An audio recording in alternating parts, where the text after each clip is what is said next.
Palestrante, ela é pedagoga, doutora em educação e professora do Departamento de Psicologia Educacional da Faculdade de Educação da Unicamp. É coordenadora do Grupo de Estudos Ética, Diversidade e Democracia da Escola Pública, no Instituto de Estudos Avançados da Unicamp e coordenadora associada do Grupo de Estudos de Pesquisa em Educação Moral, o GPEM, da Unesp Unicamp. Recebam com muitos aplausos a professora Thelma Vinha.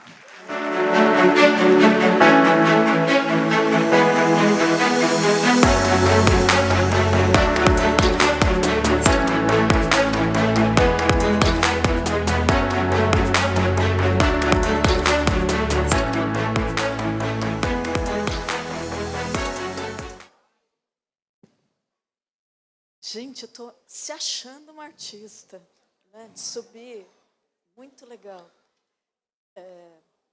Queria, inicialmente, agradecer a oportunidade, o convite para participar desse evento. Esse é um evento estadual muito conhecido. O ano passado, inclusive, uma orientanda minha esteve aqui. Ela já tinha comentado como chama a atenção o envolvimento, as oportunidades, as discussões que são feitas. Então, é uma alegria estar aqui. E mais, além disso, é uma alegria estar de volta em Vitória, né? Eu estive aqui, já estou aqui há 2 dias, mas eu tenho amigos muito queridos nessa cidade.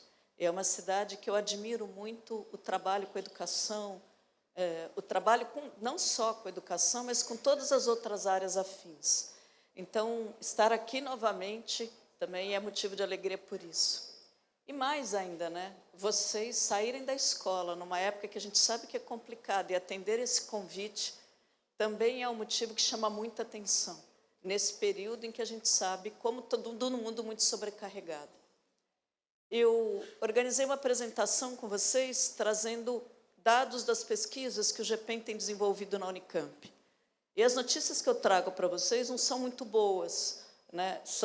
Como a gente vai falar de convivência, como a gente vai falar de segurança, como a gente vai falar de cultura de paz, é uma questão que a gente tem se aprofundado cada vez mais, e como a gente monitora essas questões da convivência escolar há quase 20 anos, a gente consegue fazer uma certa análise da evolução disso.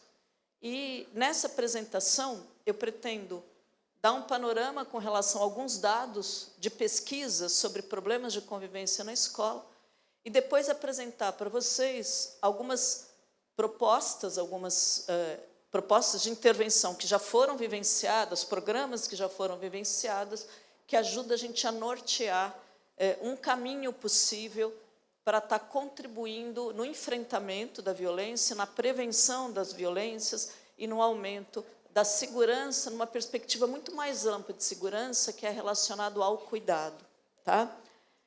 Vocês me ouvem bem? Sim? Tá.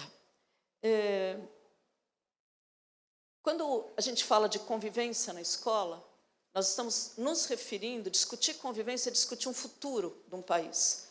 Porque é justamente ao conviver dentro de uma escola que a gente aprende autorregulação, participação, coordenação de perspectivas, lidar com diversidade.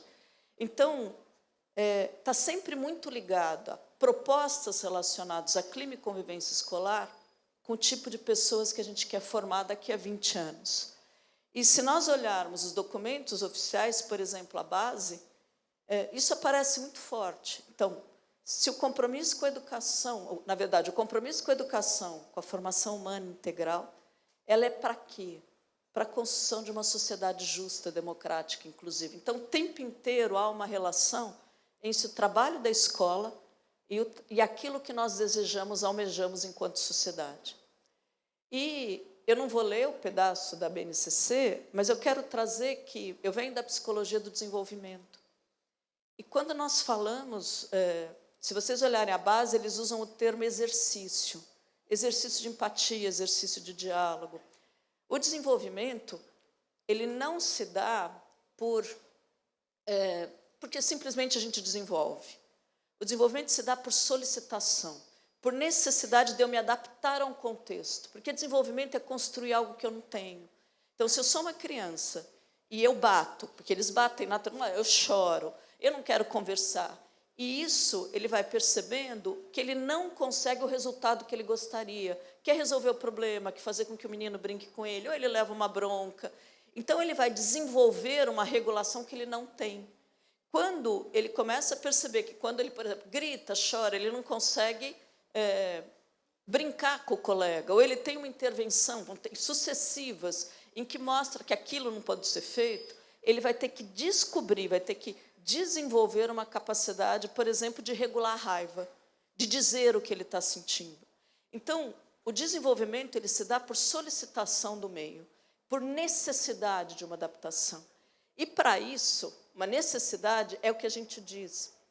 Curricularmente, no sentido do currículo instrucional, pensar sobre essas questões ele é importante. Mas viver essas questões é necessário se nós queremos desenvolver capacidades, competências. Então, e esse é um grande desafio na escola. Nós vamos falar também sobre isso. Diferente da família, a família é a primeira instituição formadora, ela é fundamental para o processo de desenvolvimento, mas a escola é considerada a segunda instituição socializadora no sentido de ela educa para o espaço público. A família, ela educa muito para a comunidade que ela vive. São os valores da minha comunidade, os valores da minha família, da minha religião, tá certo? E quando você vai para a escola, é onde ele vai aprender a lidar, por exemplo, com a igualdade. A família não é democrática, nem tem que ser, não é que é autoritária, mas é assimétrica. Se eu digo para minha filha que ela tem que dormir às 9h, e ela fala assim, mas você também? Eu vou rir, né? Bem que eu queria dormir às 9h, mas ela precisa de mais sono, ela é pequena, eu não. Então, existe uma assimetria na família. Quando ela entra na escola, eles aprendem a ideia da igualdade. Minha filha falou assim para mim, mãe, você é professora? Eu falei, sou. Então, você podia dar aula na minha escola. Eu falei, por quê? Ah, porque aí eu vou ser ajudante todo dia. Vocês estão entendendo a ideia? Ela sabe que a filha da mãe é privilegiada, tá? Mas na escola, para ela ser ajudante, de novo, todos têm que ser. Então, eu estou aprendendo a ideia da igualdade. Mas na escola é onde eu lido com a diversidade, é onde eu aprendo a diversidade também. E essa diversidade é de tudo, de ideias, de raças, de crenças, de tudo. E essa diversidade ela é constituinte, necessária para a democracia, para o desenvolvimento. Acontece que, enquanto as famílias têm valores daquela comunidade, pode ser valores muito positivos, mas podem ser valores, por exemplo, como homofobia, como racismo, pode ser. Quando ela entra na escola, a escola tem o dever de transformar esse valor em valores socialmente desejáveis. Por isso que é uma outra instituição. Ela é uma instituição que é um espaço privilegiado para uma aprendizagem para o mundo público, para uma aprendizagem para o mundo coletivo. Então, essa é uma das funções da escola. Só que essa aprendizagem, ela perpassa por problemas de convivência. Por meio dos conflitos, os problemas de convivência, é que esses estudantes podem ou não aprender, desenvolver essas competências, mas, ao mesmo tempo, aprender a viver num espaço público, coletivo, plural, participativo, tá certo? Então, isso pode ou não contribuir para esse desenvolvimento, que é onde a gente vai falar. Eu vou entrar, então, nos problemas de convivência. Atualmente, os problemas de convivência, se vocês olharem esse diagrama, ele é constituído por por diferentes tipos. É muito comum as pessoas pensarem em violência como um todo, tudo é violência. E, na verdade, cada bolinha dessa se caracteriza como um problema de convivência diferente, que vai requerer intervenções diferenciadas se nós quisermos ter êxito nessa área. Eu não sei se vocês sentem, às vezes, que estão enxugando gelo, exaustos, os problemas continuam, estão sempre acontecendo. Os problemas de convivência, se nós lidamos, por melhor que a gente lide, com problemas diferentes da mesma maneira, de fato, a gente vai se sentir muito exausto mesmo, e, de fato, pouca aprendizagem nesse sentido das especificidades de cada um vai acontecer. Observem que nós temos em verde o que é chamado manifestação perturbadora. As manifestações perturbadoras são aqueles problemas que perturbam, que atrapalham, mas não pode ser chamado de violência. Então, por exemplo, incivilidade, que eu falo daqui a pouquinho, indisciplina, que tem a ver com a desconexão do processo de aprendizagem, transgressão que tem a ver com não cumprir regras, quando eles descumprem regras, então tem a ver com isso. E, do outro lado, nós temos em azul mais escuro aquilo que é chamado manifestação violenta ou agressiva. Por exemplo, o bullying, que eu vou retomar, a violência dura, a ciberagressão, que foi colocado aqui. Então, são exemplos de problemas de convivência em que as consequências são muito mais sérias, por isso que é violência. Só que nós também temos as violências estruturais, machismo, homofobia, né? Por exemplo, capacitismo. Esses problemas eles se manifestam sozinhos, as discriminações, as exclusões, mas eles perpassam todos os demais problemas de convivência. Isso ocorre nas relações da escola. Mas nós temos também 2 tipos de violência que vale a pena nós destacarmos. Um primeiro tipo são as violências que invadem a escola, por exemplo, os ataques que nós vivemos e que nós ainda estamos vivendo nas escolas. Por exemplo, tráfico de drogas. Tem também uma violência que é chamada institucional, que é aquela violência que é produzida pela própria escola. Por exemplo, sabe quando, diante de uma situação de bullying, a gente intervém pouco, acha que é brincadeira da idade, ou diante de uma situação de discriminação. Então, aquela maneira, às vezes, muito leve de lidar com uma violência, ela pode ser uma violência institucional. Por exemplo, quando a gente tem regras injustas, ou uma situação em que o estudante é humilhado por um professor, é violência institucional. Isso era só um panorama para dizer, porque assim, o foco aqui, justamente para ir para a cultura de paz, são os problemas de convivência. Então, eu estou falando do lado árido, do lado difícil. A escola é de muita beleza, a gente viu a palestra anterior, né? Aquela coisa de que você sai, de fato, animado, pensando justamente em todas essas belezas e poderes e potência que a escola tem. Mas aqui, eu quero trazer para vocês problemas que nós enfrentamos e que, atualmente, nós temos cada vez mais conhecimento para poder lidar com eles, tá certo? De maneira diferente. O primeiro problema, eu vou dar um exemplo de cada para depois entrar em alguns dados, tá? Então, eu começo alguns dados, dou um exemplo de cada e apresento outros dados. Todos os países do mundo, eles têm encontrado reclamações com relação ao comportamento de alunos. Então, nós encontramos, para você, países, por exemplo, como Singapura. Singapura tem reclamado, eu falei, se Singapura está reclamando, já imagina nós, né? Então, eles estão dizendo, olha, os alunos são mais respeitosos, etc. Acontece que, no Brasil, a percepção dos profissionais de educação ela é maior de problemas de convivência, de conflitos, do que em outros países. Então, os profissionais percebem mais do que em outros países. Para os gestores, a equipe gestora, orientadores, coordenadores, pedagogos, a indisciplina, os conflitos, e conflitos não só entre estudantes, mas também entre os profissionais da educação, né, os profissionais da escola, é o segundo fator que mais dificulta o funcionamento das escolas. Então, eles relatam essa ideia, porque ele, inclusive, é um fator de estresse, e ele usa grande parte do tempo para lidar com isso. Se essa é a perspectiva de gestores, bem en passant, vamos ver um pouco as perspectivas de professores. Tá? No último ano, o ano passado, pouco mais da metade dos professores já passou por algum tipo de violência enquanto desempenhava a sua atividade. E a principal violência que eles alegam é a agressão verbal. Tá? Então, a agressão verbal como a principal violência sofrida. Para eles, a falta de disciplina e o desinteresse dos alunos é apontado como um desafio muito grande, atrás da falta de valorização da carreira, do reconhecimento. Então, vejam que, apesar dos problemas de convivência ocuparem um lugar muito importante da escola, a gente ainda tem muito pouco políticas públicas, formação, que aborde essas questões, que ajudem os profissionais da escola a se sentirem cada vez mais capazes para lidar com isso. Tá?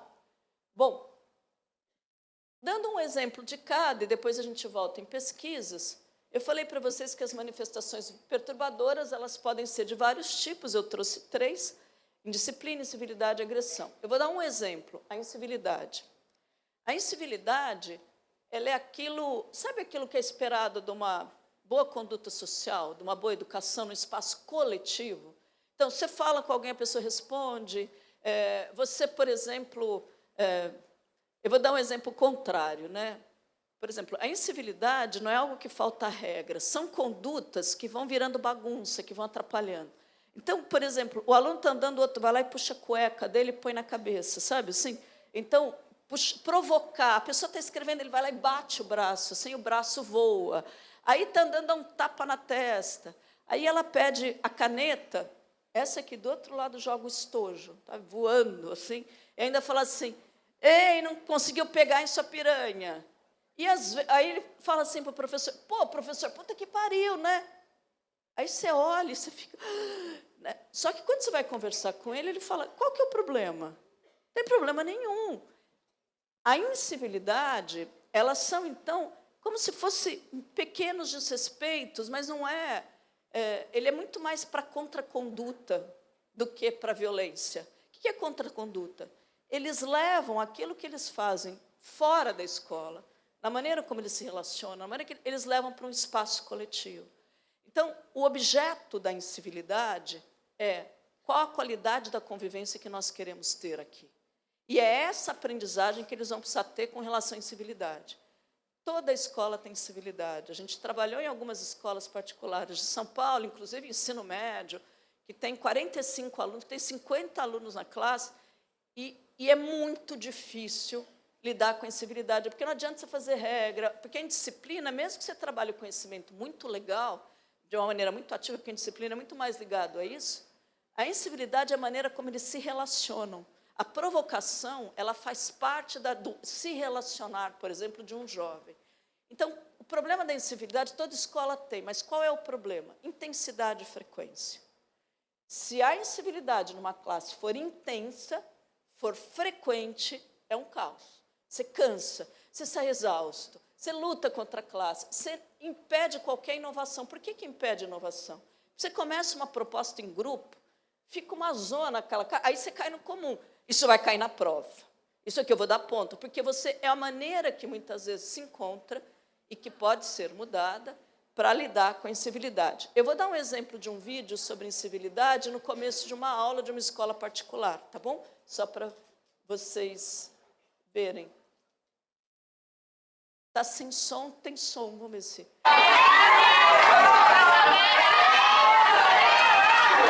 A de azul é a professora.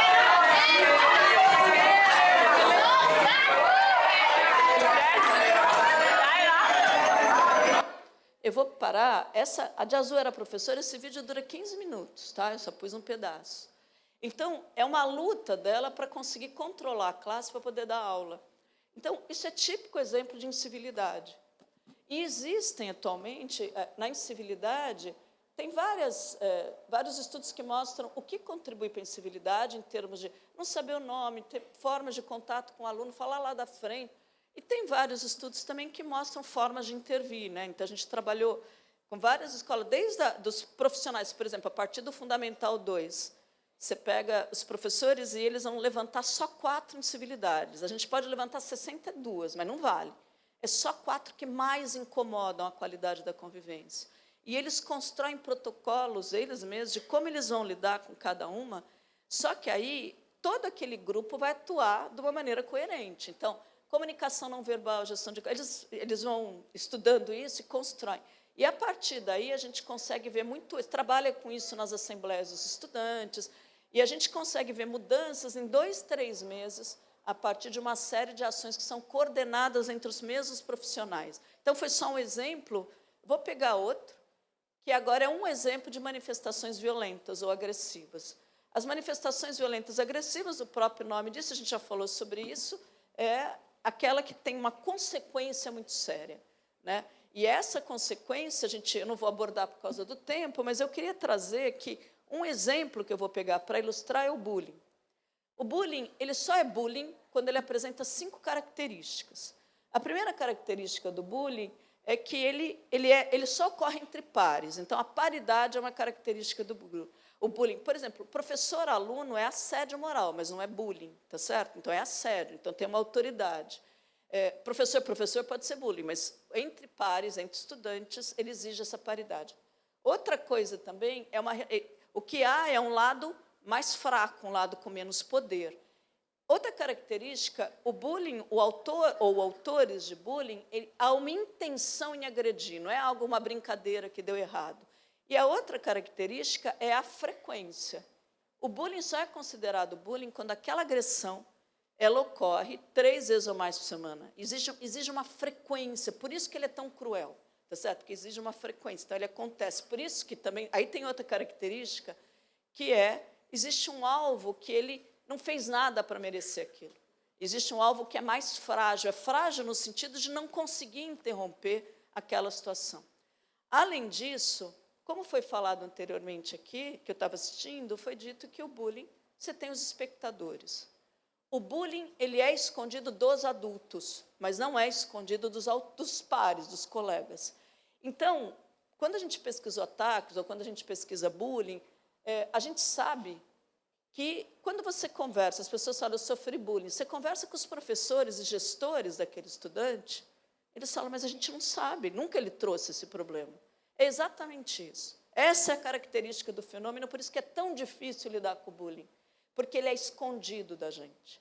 E quando eles são crianças, eles relatam o problema, eles contam. Adolescente, não mais.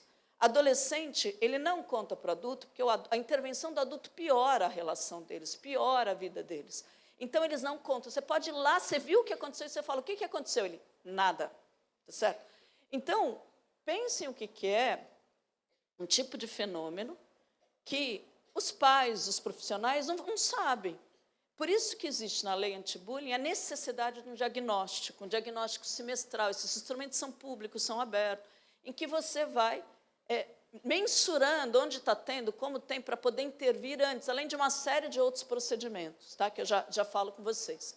Eu vou colocar um vídeo de bullying, mas eu queria avisar antes que é um conteúdo sensível. Se alguém passou, etc., eu peço desculpas, mas é que eu quero humanizar os dados com vocês.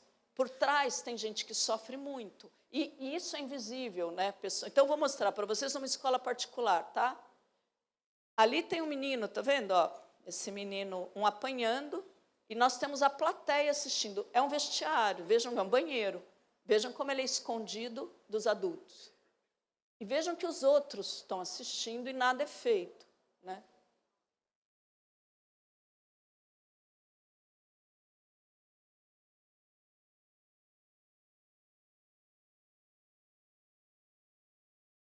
Imaginem o pânico desse menino.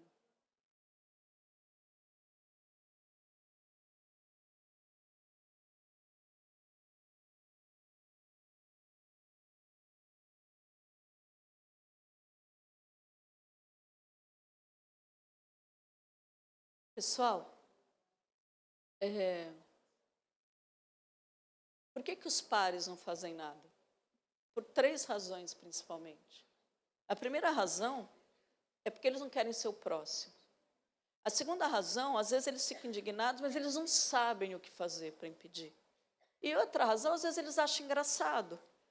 Então, por isso que as intervenções com bullying, você tem que mexer também nos espectadores que vão repudiar e vão intervir naquilo, que eu falo daqui a pouco com vocês. Só que pensem o que é. Você é adolescente em que o grupo social é algo muito importante para você. E esse grupo social, você é exposto, você é humilhado continuamente diante daquele grupo que você quer pertencer. Então, as consequências do bullying, elas são muito sérias, como as demais violências que eu escolhi aqui mostrar para vocês o bullying. Então, cada um dessas situações que eu trouxe, cada uma daquelas bolinhas, elas vão requerer um conjunto de ações diferenciadas. Para vocês terem uma ideia, esse aqui é só uma postagem de um estudante, só para ilustrar aquilo que eu falei para vocês. Eu disse assim para vocês, o bullying, eles não contam. Essa estudante, ela queria ficar com o menino, aí eles descobriram, aí queriam que ela beijasse o menino, tal, e ela relata que, quando ela não ficou com o menino, os colegas seguraram e forçaram o menino a beijá-la. Aí ela se esconde. E quando os adultos acham, ela contou. Todo mundo ficou contra ela, inclusive o garoto. ficavam me mandando mensagem, xingando, e eu sofri ainda mais bullying do que eu já sofri. Então, as nossas intervenções, estou falando de vocês, dizendo, muitas vezes a escola muito bem intencionada, a maneira que a gente age, acaba piorando o problema. Bom, os estudos demonstram que os estudantes, a gente falou da perspectiva dos gestores, perspectiva de professores e perspectiva agora de estudante, os estudos demonstram que eles vivem situações dessas violências e vivem também situações... tem algumas escolas de elite em São Paulo, em que os pais do estudante falam, a gente não consegue aprender, porque a bagunça é grande. E não é falta dos esforços de professores, é que tem que ser um projeto mesmo coletivo de intervenção. Só que 10% dos estudantes não se sentem seguros em sala de aula. E 13% não se sentem seguros nos demais espaços da instituição. As pesquisas recentes sobre bullying, inclusive saiu uma... esse dado não está atualizado, mas tem uma bem recente, em que geralmente a média dos alvos de bullying é em torno dos 15%. Mas a média do alvo, isso a gente tem que tomar muito cuidado, porque dependendo do grupo, a média dilui diferenças, a média dilui desigualdades. Dependendo do grupo, você tem outro dado. Então, por exemplo, quando nós estamos falando de bullying com estudantes homossexuais, 40% deles se dizem alvos de bullying. Quando nós estamos falando de estudantes negros, 29% se diz alvo de bullying. E os mais pobres, 21%. Agora, quando você tem um conjunto que é tudo isso, a pessoa é mais pobre, ela é negra, então, todas essas camadas, né, eles pioram ainda mais o quadro. Tá? E por isso que, mais do que um projeto anti-bullying, mais do que diagnóstico, nós vamos precisar fortalecer no bullying o apoio entre pares. Então, por isso que se monta equipes de ajuda, equipes de adolescentes que são preparados e atuam coletivamente, intervindo no cuidado dos mais próximos. Então, tem uma série de ações, por exemplo, a intervenção do bullying requer procedimentos específicos. Você tem um bullying instaurado na tua escola, você descobriu que tem o bullying. Uma das formas é o método de preocupação compartilhada, que é o método que vocês encontram, depois eu vou colocar para vocês referências, tal, em que a gente utiliza, quando você sabe que você já identificou um bullying, você tem que lidar. Ele faz uma individualização do problema. Então, por exemplo, em vez de você trabalhar com o grupo, você vai chamando um por um, e tem toda uma estratégia de como faz, o tempo que faz, porque tem que ser uma conversa muito breve, convidando essa pessoa para agir de uma maneira a parar com aquela situação. Então, tem uma estratégia para isso. E isso, então, vale a pena vocês estudarem, porque existe tanto procedimento de projeto anti-bullying, e aí depois vocês vão ter as referências, o material eu vou estar passando, né, e depois vocês disponibilizam, né, para os profissionais da escola, e tem as referências embaixo, dos dados, dos materiais que eu falo. Mas você tem um projeto anti-bullying que sensibiliza a comunidade, diagnósticos constantes, tá, sobre onde está acontecendo o bullying, método de preocupação compartilhada, que é para intervir quando ele ocorre, e equipes de ajuda, que são adolescentes eleitos pelos pares, que precisam ser preparados. Esse material tudo é público, tá certo? É gratuito. A gente prepara essas equipes para participarem, para atuarem, que eu vou mostrar para vocês depois, cuidando um dos outros. Tá? Bom, somente para vocês terem uma ideia, eu quero mostrar para vocês uma tendência, como eu falei para vocês no início. Vejam, aqui é um dado da Rede Estadual de São Paulo. Aqui nós temos mais de 5.000 escolas. É só um dado para a gente poder pensar. Esses registros são de violências que ocorrem entre estudantes. Bullying, agressões, xingamento, tá certo? Vejam que nós tínhamos, em 2019, por volta de 30.000 ocorrências relacionadas a isso. Na pandemia isso declina. E aí nós falamos, 2022, sabia, todo mundo voltou mais adoecido, é típico do trauma coletivo, que ia ter mais tensões, vocês viveram isso na escola, mais conflito, decorrente de tudo aquilo que aconteceu. Então ele explora, é quase o dobro. Mas o que surpreende é que 2023 ele continua aumentando. Então, se vocês observarem as violências, os conflitos continuam aumentando. E antes nós sabíamos como dado, né? Que as incivilidades, essas manifestadoras que ocorrem na escola particular, a gente tinha muito mais incivilidades do que violência. A violência crescia muito. Atualmente está sendo revista. Esses dados aqui, ó, são só de 3 anos, 2019, 2022, 2023. Vocês não precisam ler, mas é só, tanto de cá, o que está em verde, são incivilidades, bagunça, indisciplina, etc. Está vendo? Ó, ela sobe muito também. E do lado de cá, violência como agressão verbal, física, bullying, também sobe. Então, o que nós temos percebido em escolas públicas e particulares é um aumento dos conflitos, um aumento das bagunças, da incivilidade, um aumento do bullying, um aumento das agressões verbais, tá certo? E tem uma série de explicações que eu não vou aprofundar, mas queria trazer para vocês que, além disso, essa questão online também teve um aumento. Aqui é o ano de 2021 e 2022, foi publicado pelo CETIC, né, no final do ano passado, e ele traz que discriminação, assédio, excesso de tempo em rede, excesso de games, isso também tem aumentado. Tá? Bom, vamos lá um pouquinho para frente. Vocês sabem disso, mas na nossa pesquisa que a gente a gente tem monitorado os ataques de violência extrema em escola, nós tivemos o primeiro ataque ele ocorre em 2001 no Brasil, e de lá para cá a gente achava que esse evento era muito pontual, que não acontecia. Mas vocês vivenciaram isso, inclusive, no Espírito Santo, e a gente aprendeu muito com o trabalho, inclusive, de prevenção que vocês desenvolveram aqui. Nós tivemos, nos últimos 23 anos, 40 ataques cometidos por estudante e ex-estudante. Só que 25 deles aconteceram nos últimos 2 anos. Então, veja como pode 25 ataques de 40 aconteceram nos últimos 2 anos. Em 2024, nós tivemos só 3, não dá para falar só, né? Porque o ideal é não ter nenhum. Mas nós tivemos 3 consumados, que efetivamente ocorreram. Mas nós tivemos vários desbaratados, porque a segurança pública, o trabalho todo de cooperação, eles têm identificado muito mais, e mais o trabalho que a gente fez nas escolas, eles estarem atentos, etc., se identifica muito mais. Mas a gente fez um levantamento do registro de denúncia, sabe do Escola Segura, o registro de denúncia? Vocês têm uma ideia? Existe por volta de 200 denúncias por mês ainda hoje. Se 2% disso tiver fundamento, a gente está ferrado. Vocês estão entendendo? Assim, no sentido de que nós não vencemos isso ainda. Nós vamos vencer, nós vamos lutar para isso, mas ele é ainda uma questão que nós temos que considerar. Há muito o que fazer, e nós não podemos desistir disso.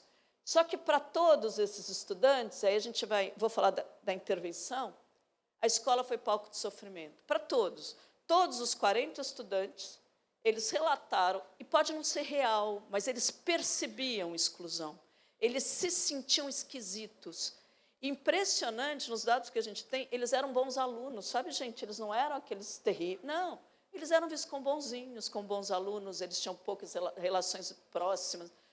Agora, dos 41 escolas atingidas, porque uma delas, Aracruz, o mesmo autor ataca 2 escolas, 7 escolas são particulares.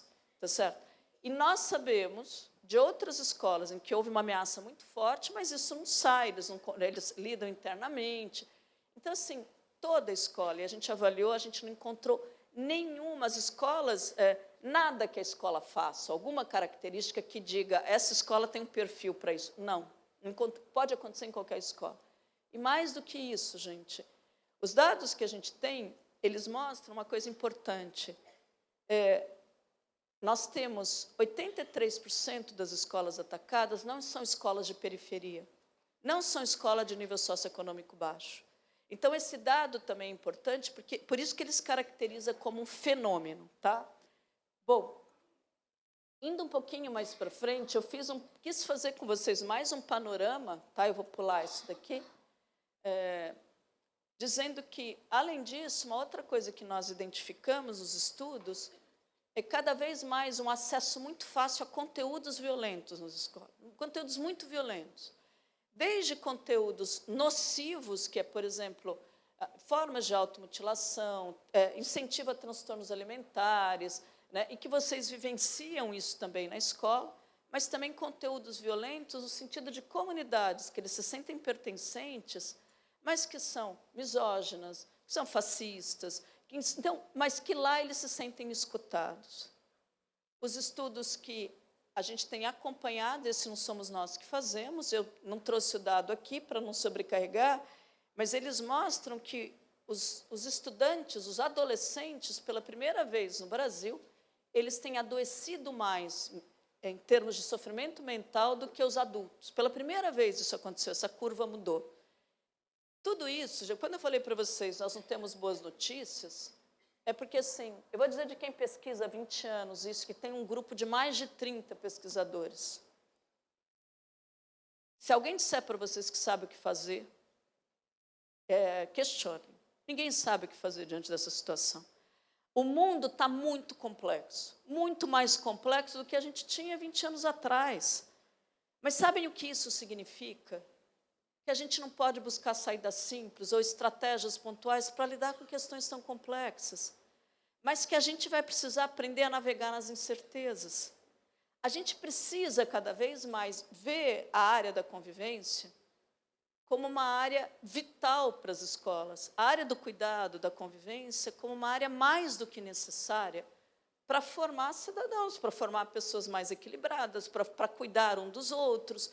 Então, as nossas ações, elas precisam atuar fortemente em mudança de discurso de ódio, fortemente em formação em valores, nas concepções que os jovens, as crianças têm.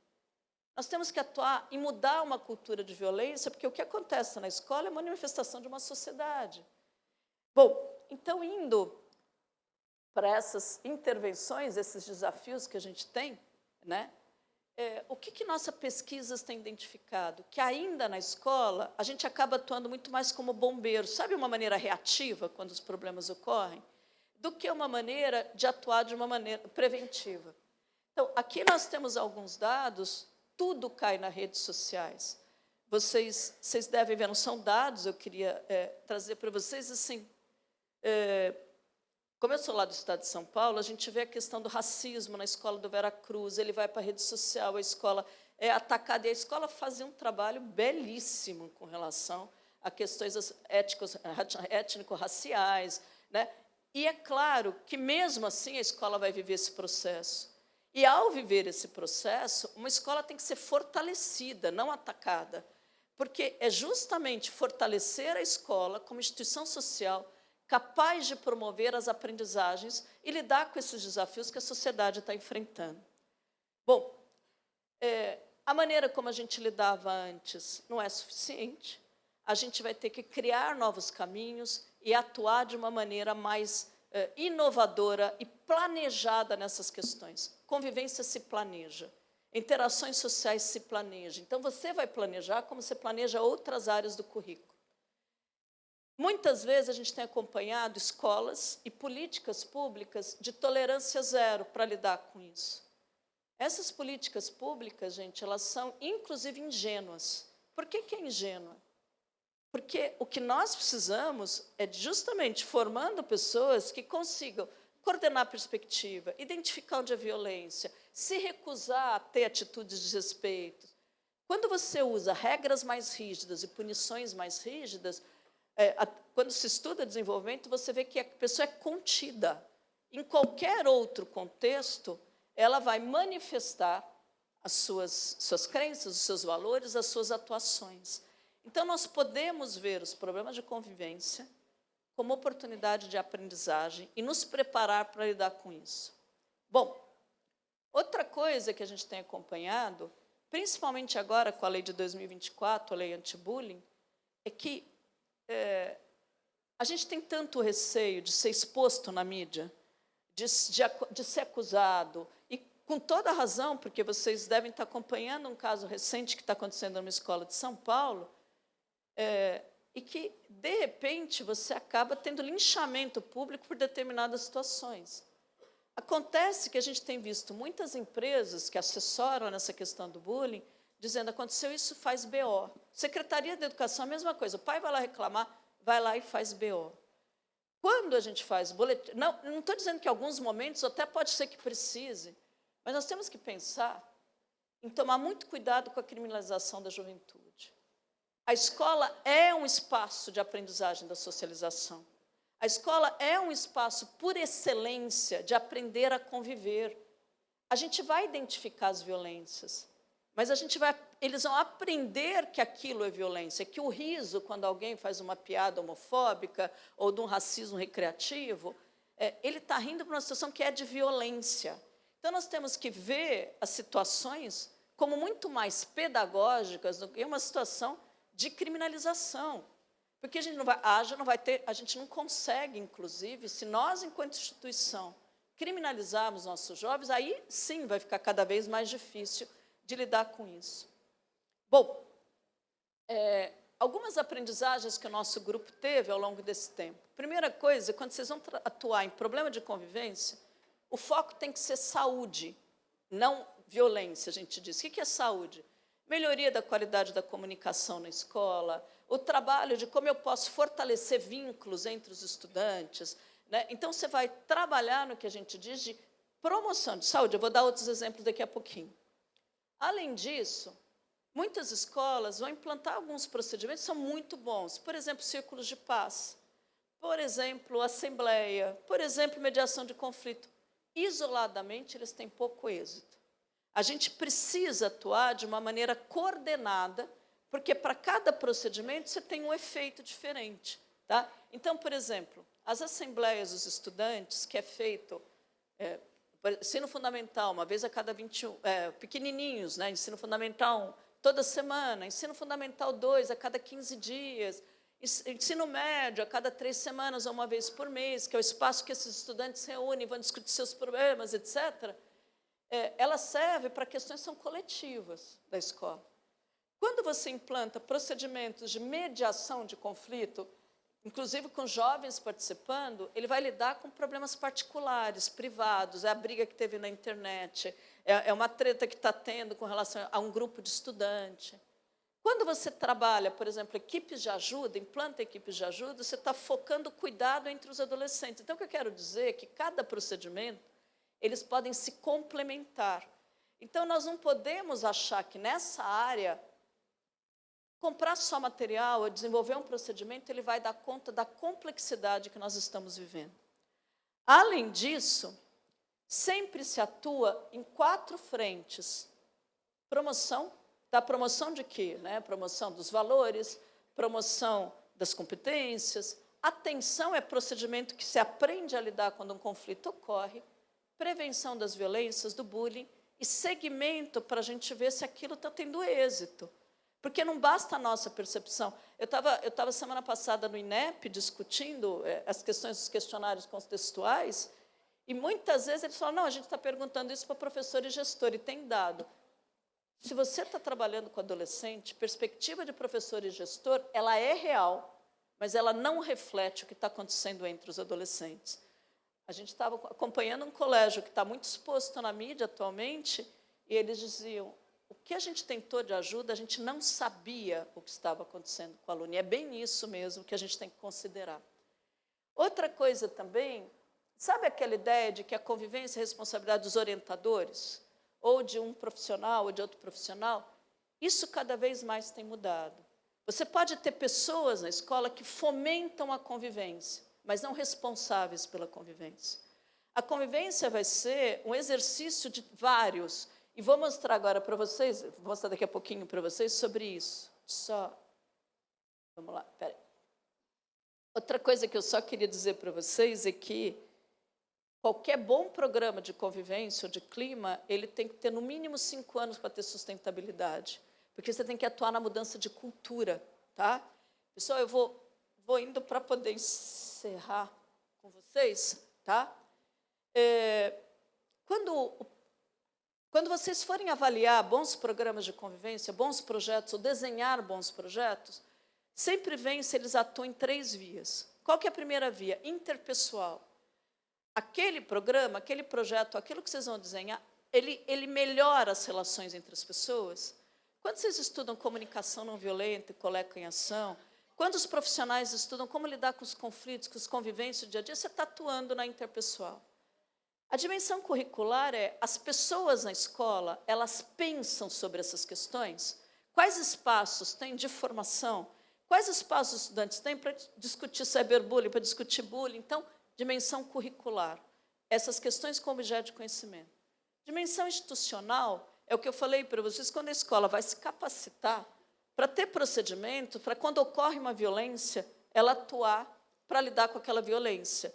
Quando ocorre um conflito, espaços de mediação, equipamentos como assembleia. Então, quando você vai montando uma estrutura que institucionalmente você atua, mas onde a gente viu alguns equívocos em projetos que a gente acompanha, muitos que a gente desenvolveu.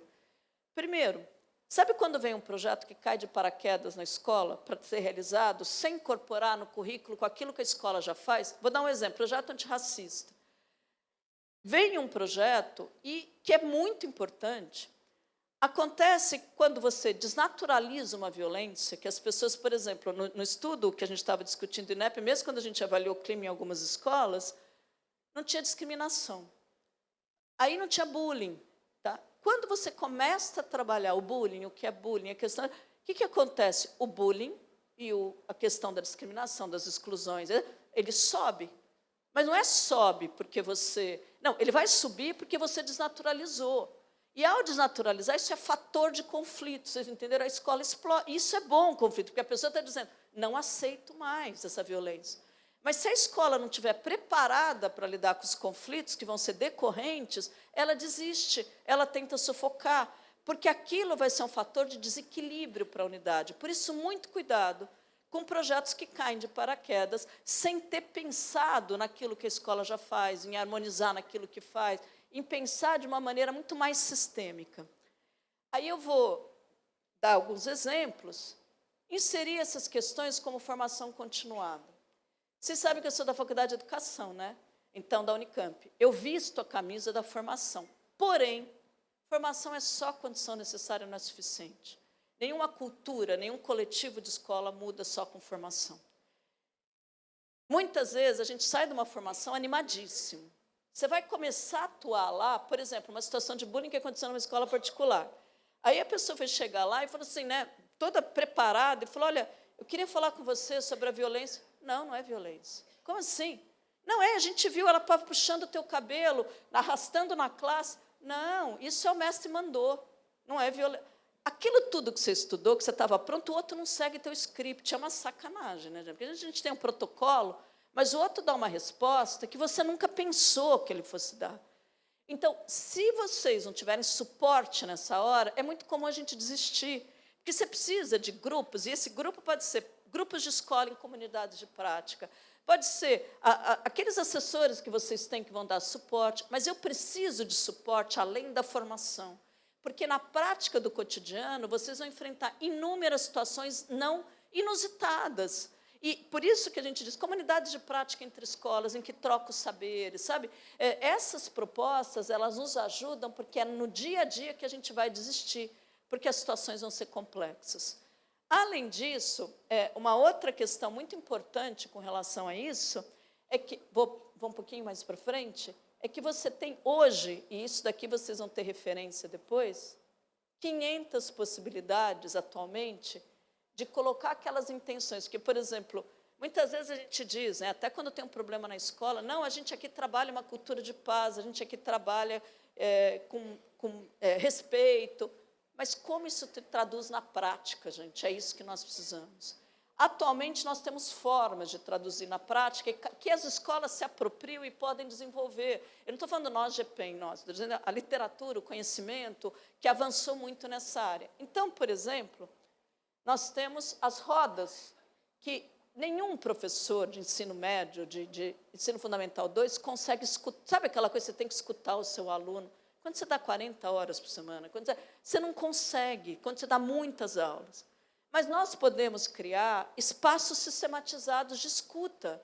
Por exemplo, os círculos de paz. Então, aqui é um exemplo, que é isso, tudo que a gente faz com os estudantes, a gente faz com os profissionais da escola, que são professores, ou dentro da escola, uma vez por mês, com aquela turma, com os professores, com os estudantes, e aí são professores diferentes, eles podem desenvolver círculos de paz, em que é um espaço seguro para falar de sentimento.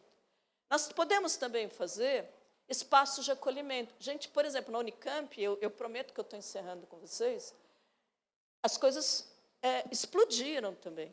E eles estão montando em cada unidade, chamam espaços de acolhimento. Espaços de acolhimento são pessoas preparadas para quando alguém tem um problema, ele vai e ela faz a primeira escuta, faz o encaminhamento, etc. Então, estou dizendo assim, até instituições, por exemplo, a Unicamp montou câmaras de mediação de conflito, está todo mundo procurando possibilidades alternativas que transformem as relações em relações mais humanas.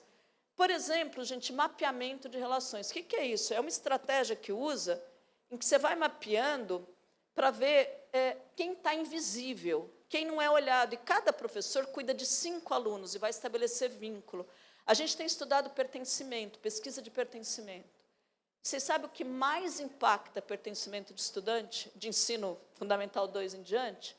Vínculo com o professor e vínculo com pares. Então, o mapeamento de estudante permite a gente ver aquele, e aí cada professor ele se responsabiliza, por exemplo, por dar atenção, por cuidar, por conversar com 5 estudantes, de tal maneira que ninguém fique invisível. Tem outros procedimentos, por exemplo, eu falei para vocês as assembleias, as rodas de diálogo ou assembleias também com os professores. Nós fizemos essa experiência numa escola com 150 professores, numa escola particular, e foi uma experiência em que a gente usou a tecnologia para eles fazerem plataformas gratuitas como Democracy.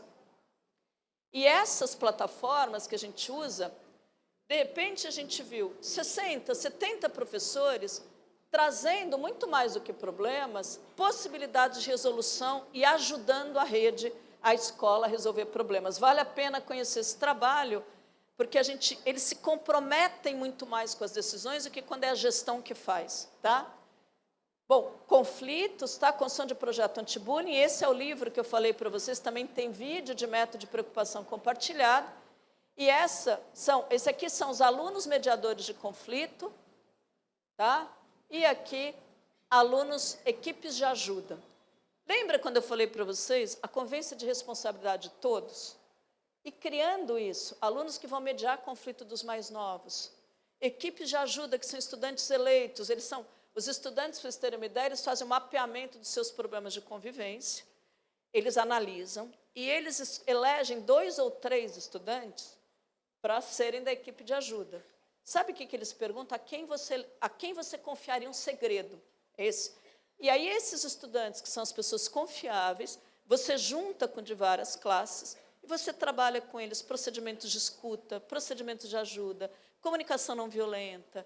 E esses estudantes passam a atuar em grupo, porque nós não sabemos quem se automutila, nós não sabemos quem está sendo agredido no banheiro, mas eles sabem. E eles vão sendo aquela referência dos demais estudantes quando eles precisam de algo. Também tem material que é público, que é aberto sobre isso. Tá? Vou um pouquinho mais para frente. Quando se monta uma comissão de convivência na escola, sabe os casos reincidentes? Sabe planos de acolhimento? É a comissão de representantes que fazem isso. Pessoal, encerro com vocês, depois vocês recebem esse material, dizendo assim, os desafios que a gente tem, atualmente, eles são tão grandes enquanto sociedade, que a gente sabe que só a escola não vai dar conta. A gente sabe que vai ter que regular redes sociais, tem que ter política, uma série de coisas. Mas nós sabemos que a escola vai refletir as desigualdades, os problemas que a sociedade tem.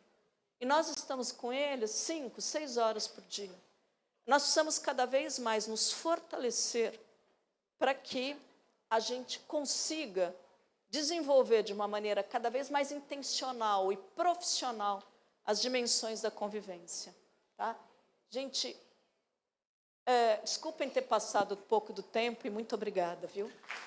Muitos aplausos, professora Thelma Vinha.